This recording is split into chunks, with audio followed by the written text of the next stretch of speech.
Mr. President, Mr. Secretary General, fellow delegates, ladies and gentlemen. 70 years after the founding of the United Nations, it is worth reflecting on what together the members of this body have helped to achieve. Out of the ashes of the Second World War, having witnessed the unthinkable power of the atomic age, the United States has worked with many nations in this assembly to prevent a third world war by forging alliances with old adversaries, by supporting the steady emergence of strong democracies accountable to their people instead of any foreign power, and by building an international system that imposes a cost on those who choose conflict over cooperation, an order that recognizes the dignity and equal worth of all people. That is the work of 7 decades. That is the ideal that this body, at its best, has pursued. Of course, there have been too many times when, collectively, we have fallen short of these ideals. Over 7 decades, terrible conflicts have claimed untold victims. But we have pressed forward, slowly, steadily, to make a system of international rules and norms that are better and stronger and more consistent. It is this international order that is underwritten, unparalleled advances in human liberty and prosperity. It is this collective endeavor that's brought about diplomatic cooperation between the world's major powers and buttressed a global economy that has lifted more than 1 billion people from poverty. It is these international principles that have helped constrain bigger countries from imposing our will on smaller ones and advance the emergence of democracy and development and individual liberty on every continent. This progress is real. It can be documented in lives saved and agreements forged, in diseases conquered, and in mouths fed. And yet we come together today knowing that the march of human progress never travels in a straight line, that our work is far from complete, that dangerous currents risk pulling us back into a darker, more disordered world. Today we see the collapse of strong men and fragile states breeding conflict and driving innocent men, women, and children across borders on an epic scale. Brutal networks of terror have stepped into the vacuum. Technologies that empower individuals are now also exploited by those who spread disinformation or suppress dissent or radicalize our youth. Global capital flows have powered growth and investment, but also increased risk of contagion, weakened the bargaining power of workers, and accelerated inequality. How should we respond to these trends? There are those who argue that the ideals enshrined in the UN Charter are unachievable or out of date, a legacy of a post-war era not suited to our own. Effectively, they argue for a return to the rules that applied for most of human history and that predate this institution. The belief that power is a zero-sum game, that might makes right, that strong states must impose their will on weaker ones, that the rights of individuals don't matter, and that in a time of rapid change, order must be imposed by force.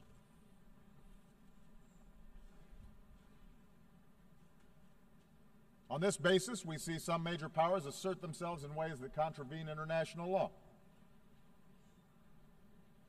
We see an erosion of the democratic principles and human rights that are fundamental to this institution's mission. Information is strictly controlled, the space for civil society restricted. We're told that such retrenchment is required to beat back disorder, that it's the only way to stamp out terrorism or prevent foreign meddling. In accordance with this logic, we should support tyrants like Bashar al-Assad, who drops barrel bombs to massacre innocent children, because the alternative is surely worse.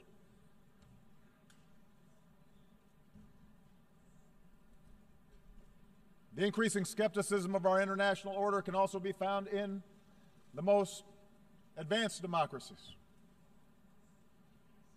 We see greater polarization, more frequent gridlock, movements on the far right and sometimes the left that insist on stopping the trade that binds our fates to other nations, calling for the building of walls to keep out immigrants. And most ominously, we see the fears of ordinary people being exploited through appeals to sectarianism, or tribalism, or racism, or anti-Semitism. Appeals to a glorious past before the body politic was infected by those who look different or worship God differently. A politics of us versus them. The United States is not immune from this. Even as our economy is growing and our troops have largely returned from Iraq and Afghanistan, we see in our debates about America's role in the world a notion of strength that is defined by opposition to old enemies, perceived adversaries, a rising China, or a resurgent Russia, a revolutionary Iran, or an Islam that is incompatible with peace. We see an argument made that the only strength that matters for the United States is bellicose words and shows of military force, that cooperation and diplomacy will not work. As President of the United States, I am mindful of the dangers that we face. They cross my desk every morning. I lead the strongest military that the world has ever known, and I will never hesitate to protect my country or our allies unilaterally and by force where necessary. But I stand before you today believing in my core that we, the nations of the world, cannot return to the old ways of conflict and coercion. We cannot look backwards. We live in an integrated world, one in which we all have a stake in each other's success. We cannot turn back those forces of integration. No nation in this assembly can insulate itself from the threat of terrorism or the risk of financial contagion, the flow of migrants, or the danger of a warming planet.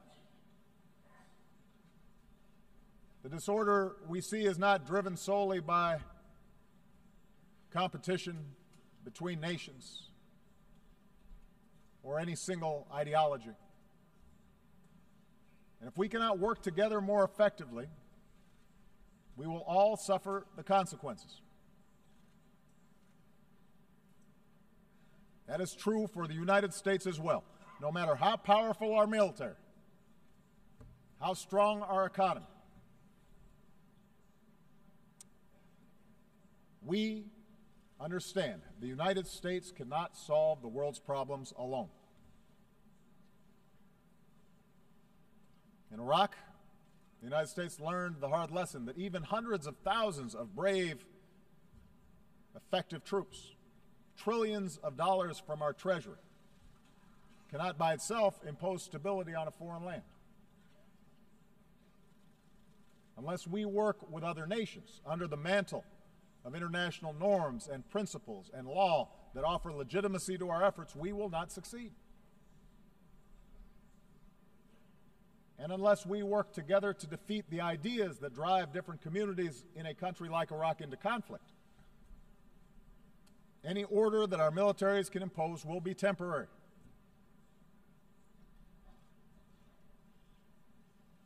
And just as force alone cannot impose order internationally, I believe in my core that repression cannot forge the social cohesion for nations to succeed. The history of the last 2 decades proves that in today's world, dictatorships are unstable. The strong men of today become the spark of revolution tomorrow. You can jail your opponents, but you can't imprison ideas. You can try to control access to information, but you cannot turn a lie into truth. It is not a conspiracy of U.S.-backed NGOs that expose corruption and raise the expectations of people around the globe. It's technology, social media, and the irreducible desire of people everywhere to make their own choices about how they are governed.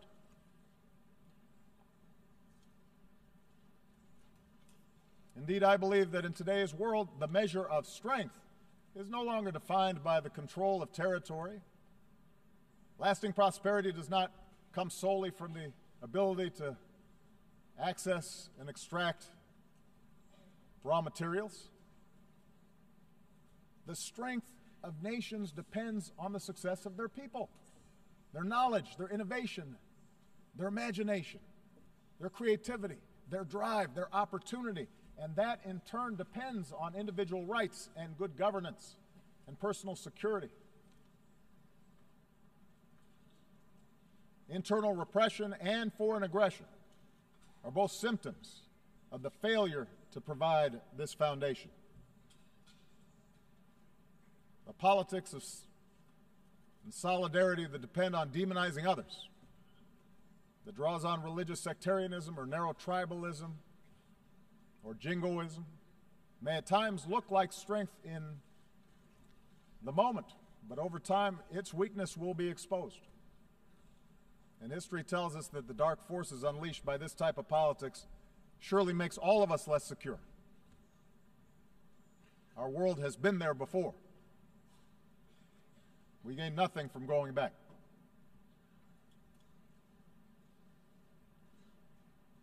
Instead, I believe that we must go forward in pursuit of our ideals, not abandon them at this critical time.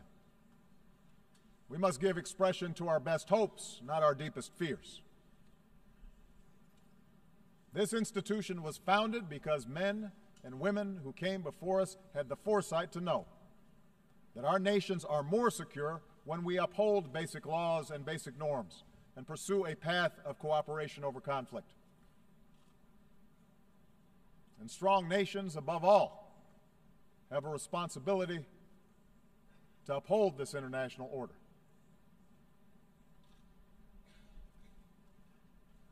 Let me give you a concrete example. After I took office, I made clear that one of the principal achievements of this body, the nuclear non-proliferation regime, was endangered by Iran's violation of the NPT. On that basis, the Security Council tightened sanctions on the Iranian government, and many nations joined us to enforce them. Together, we showed that laws and agreements mean something. But we also understood that the goal of sanctions was not simply to punish Iran. Our objective was to test whether Iran could change course, accept constraints, and allow the world to verify that its nuclear program will be peaceful. For 2 years, the United States and our partners, including Russia, including China, stuck together in complex negotiations. The result is a lasting, comprehensive deal that prevents Iran from obtaining a nuclear weapon while allowing it to access peaceful energy. And if this deal is fully implemented, the prohibition on nuclear weapons is strengthened, a potential war is averted, our world is safer. That is the strength of the international system when it works the way it should. That same fidelity to international order guides our responses to other challenges around the world. Consider Russia's annexation of Crimea and further aggression in eastern Ukraine. America has few economic interests in Ukraine. We recognize the deep and complex history between Russia and Ukraine. But we cannot stand by when the sovereignty and territorial integrity of a nation is flagrantly violated. If that happens without consequence in Ukraine, it could happen to any nation gathered here today. That's the basis of the sanctions that the United States and our partners impose on Russia. It's not a desire to return to a Cold War. Now, within Russia, state-controlled media may describe these events as an example of a resurgent Russia. A view shared, by the way, by a number of U.S. politicians and commentators who have always been deeply skeptical of Russia and seem to be convinced a new Cold War is, in fact, upon us. And yet, look at the results. The Ukrainian people are more interested than ever in aligning with Europe instead of Russia. Sanctions have led to capital flight, a contracting economy, a fallen ruble, and the emigration of more educated Russians. Imagine if instead Russia had engaged in true diplomacy and worked with Ukraine and the international community to ensure its interests were protected. That would be better for Ukraine, but also better for Russia and better for the world, which is why we continue to press for this crisis to be resolved in a way that allows a sovereign and democratic Ukraine to determine its future and control its territory. Not because we want to isolate Russia, we don't, but because we want a strong Russia that's invested in working with us to strengthen the international system as a whole.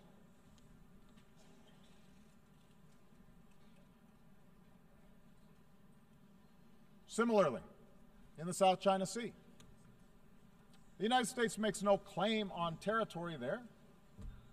We don't adjudicate claims. But like every nation gathered here, we have an interest in upholding the basic principles of freedom of navigation and the free flow of commerce, and in resolving disputes through international law, not the law of force. So we will defend these principles while encouraging China and other claimants to resolve their differences peacefully.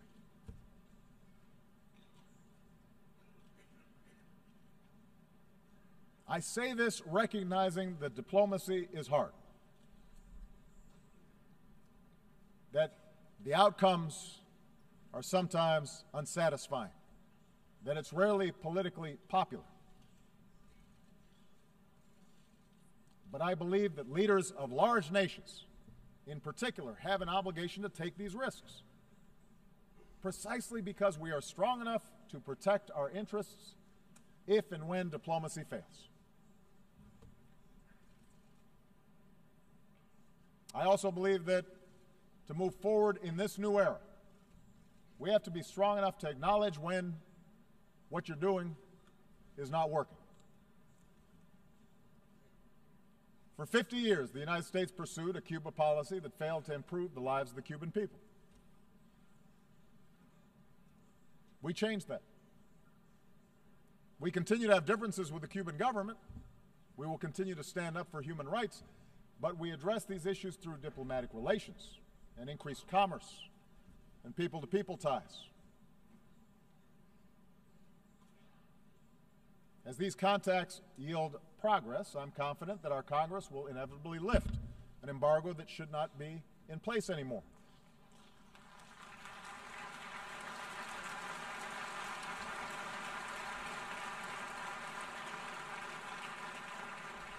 Change won't come overnight to Cuba, but I'm confident that openness, not coercion, will support the reforms and better the life the Cuban people deserve. Just as I believe that Cuba will find its success if it pursues cooperation with other nations. Now, if it's in the interest of major powers to uphold international standards, it is even more true for the rest of the community of nations. Look around the world. From Singapore to Colombia to Senegal, the facts show that nations succeed when they pursue an inclusive peace and prosperity within their borders and work cooperatively with countries beyond their borders. That path is now available to a nation like Iran, which, as of this moment, continues to deploy violent proxies to advance its interests. These efforts may appear to give Iran leverage in disputes with neighbors, but they fuel sectarian conflict that endangers the entire region and isolates Iran from the promise of trade and commerce. The Iranian people have a proud history and are filled with extraordinary potential. But chanting death to America does not create jobs or make Iran more secure. If Iran chooses a different path, that would be good for the security of the region, good for the Iranian people, and good for the world.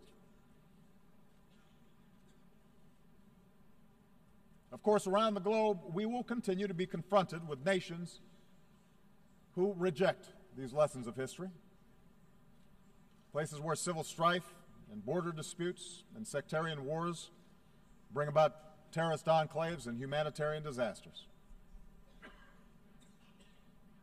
where order has completely broken down.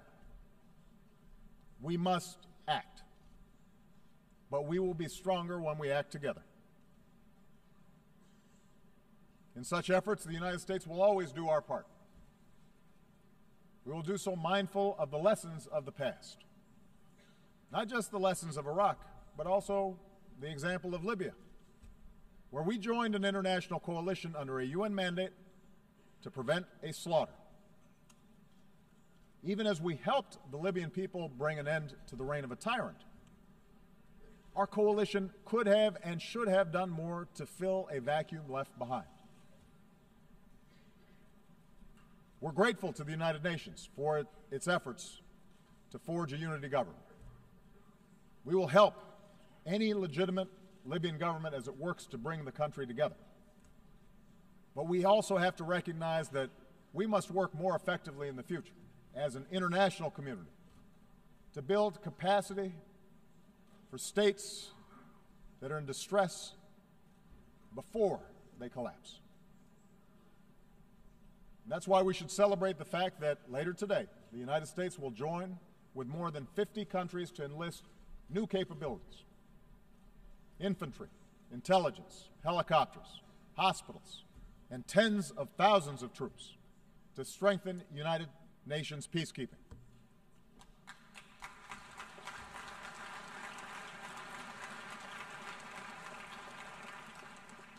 These new capabilities can prevent mass killing and ensure that peace agreements are more than words on paper. But we have to do it together. Together, we must strengthen our collective capacity to establish security where order has broken down and to support those who seek a just and lasting peace.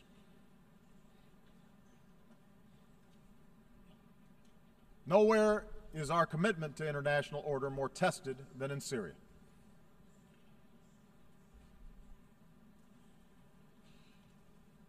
When a dictator slaughters tens of thousands of his own people, that is not just a matter of one nation's internal affairs. It breeds human suffering on an order of magnitude that affects us all.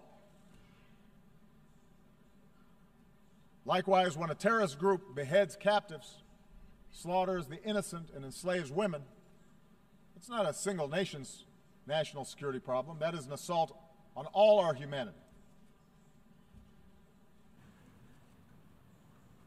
I've said before, and I will repeat, there is no room for accommodating an apocalyptic cult like ISIL. And the United States makes no apology for using our military as part of a broad coalition to go after them. We do so with a determination to ensure that there will never be a safe haven for terrorists who carry out these crimes. And we have demonstrated over more than a decade of relentless pursuit of al-Qaeda. We will not be outlasted by extremists. But while military power is necessary, it is not sufficient to resolve the situation in Syria.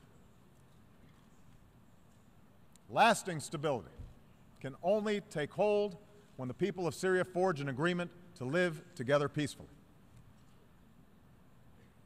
The United States is prepared to work with any nation, including Russia and Iran, to resolve the conflict. But we must recognize that there cannot be, after so much bloodshed, so much carnage, a return to the pre-war status quo. Let's remember how this started. Assad reacted to peaceful protests by escalating repression and killing that in turn created the environment for the current strife. And so Assad and his allies can't simply pacify the broad majority of a population who've been brutalized by chemical weapons and indiscriminate bombing.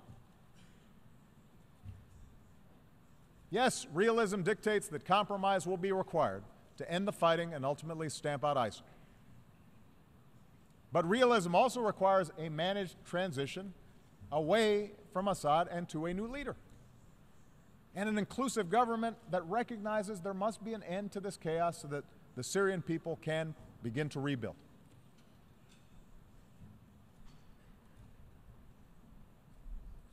We know that ISIL, which emerged out of the chaos of Iraq and Syria, depends on perpetual war to survive. But we also know that they gain adherents because of a poisonous ideology. So part of our job together is to work to reject such extremism that infects too many of our young people. Part of that effort must be a continued rejection by Muslims of those who distort Islam to preach intolerance and promote violence. And it must also involve a rejection by non-Muslims of the ignorance that equates Islam with terror.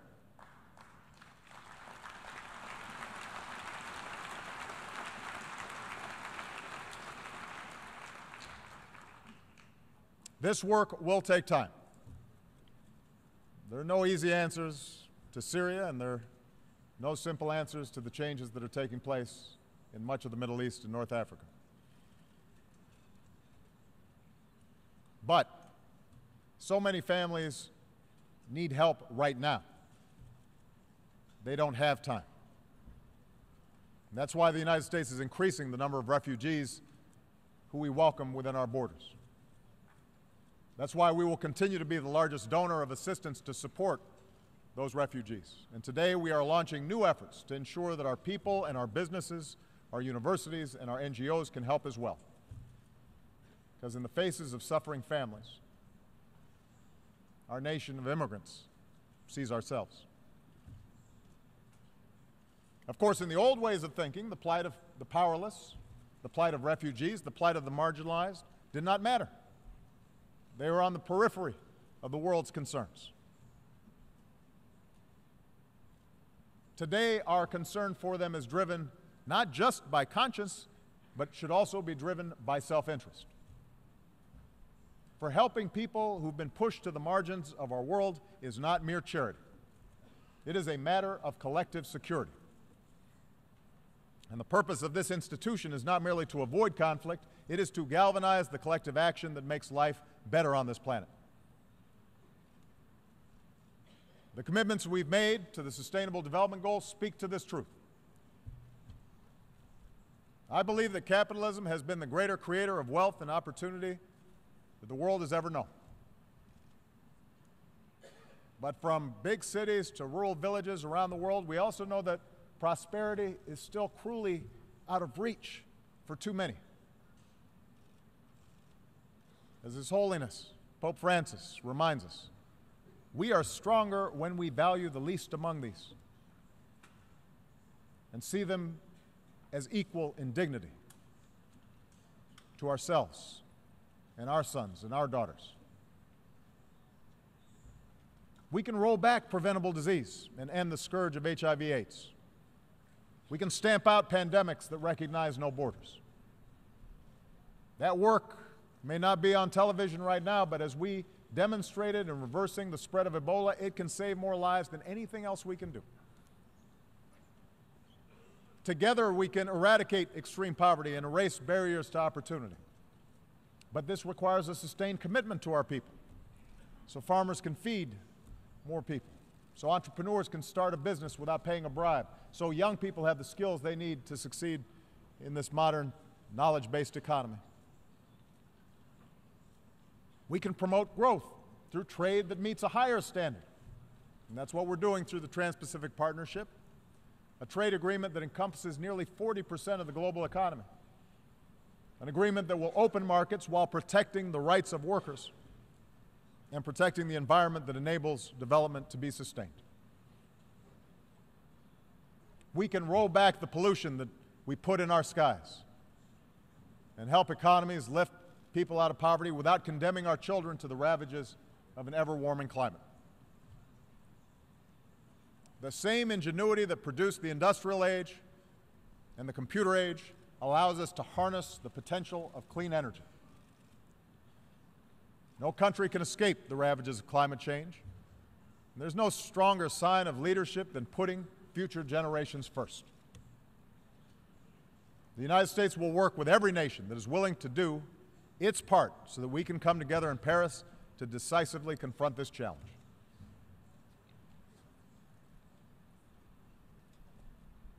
And finally, our vision for the future of this assembly, my belief in moving forward rather than backwards, requires us to defend the democratic principles that allow societies to succeed. Let me start from a simple premise. Catastrophes like what we are seeing in Syria do not take place in countries where there is genuine democracy and respect for the universal values this institution is supposed to defend.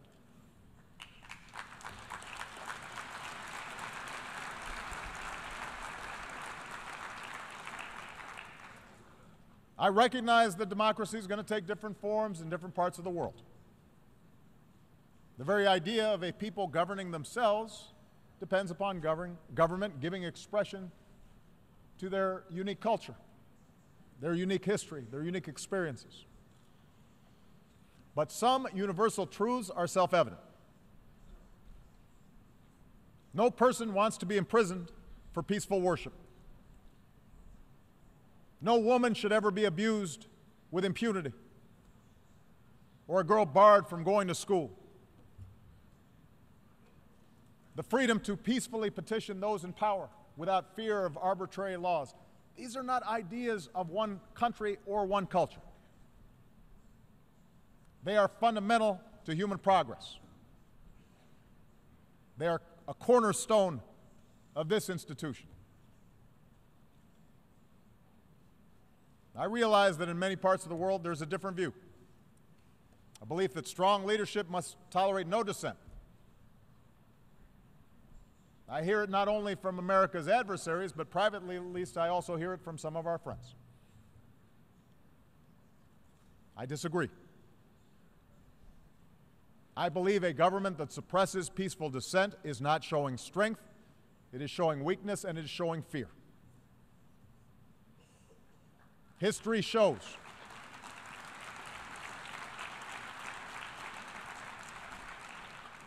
History shows that regimes who fear their own people will eventually crumble. But strong institutions built on the consent of the governed endure long after any one individual is gone. That's why our strongest leaders, from George Washington to Nelson Mandela, have elevated the importance of building strong democratic institutions over a thirst for perpetual power. Leaders who amend constitutions to stay in office only acknowledge that they failed to build a successful country for their people, because none of us last forever. It tells us that power is something they cling to for its own sake, rather than for the betterment of those they purport to serve. I understand democracy is frustrating. Democracy in the United States is certainly imperfect.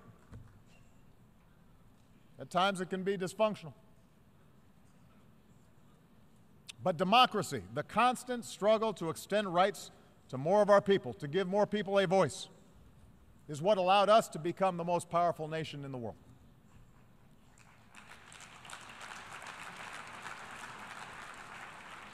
It's not simply a matter of principle. It's not an abstraction. Democracy, inclusive democracy, makes countries stronger. When opposition parties can seek power peacefully through the ballot, a country draws upon new ideas. When a free media can inform the public, corruption and abuse are exposed and can be rooted out. When civil society thrives, communities can solve problems that governments cannot necessarily solve alone. When immigrants are welcomed, countries are more productive and more vibrant. When girls can go to school and get a job and pursue unlimited opportunity, that's when a country realizes its full potential.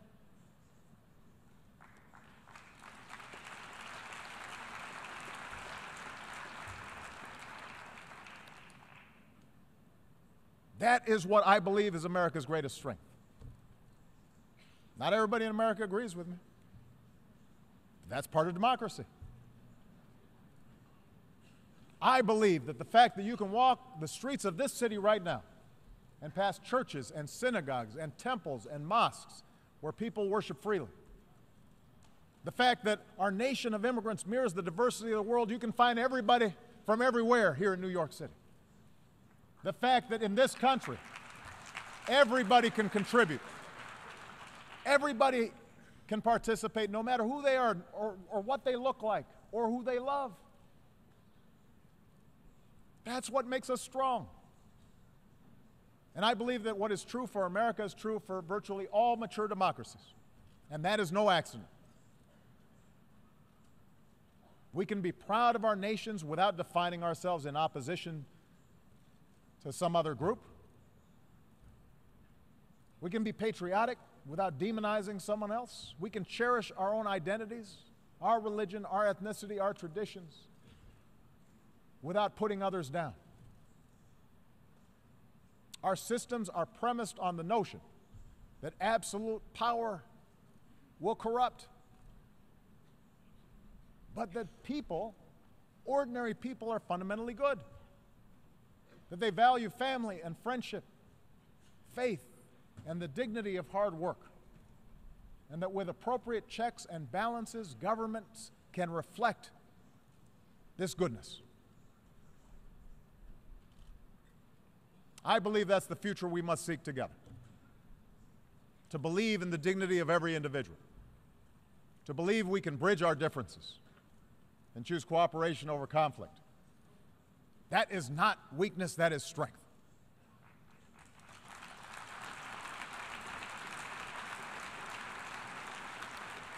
It is a practical necessity in this interconnected world. And our people understand this. Think of the Liberian doctor who went door to door to search for Ebola cases and to tell families what to do if they show symptoms. Think of the Iranian shopkeeper who said after the nuclear deal, God willing, Now we'll be able to offer many more goods at better prices. Think of the Americans who lowered the flag over our embassy in Havana in 1961, the year I was born, and returned this summer to raise that flag back up.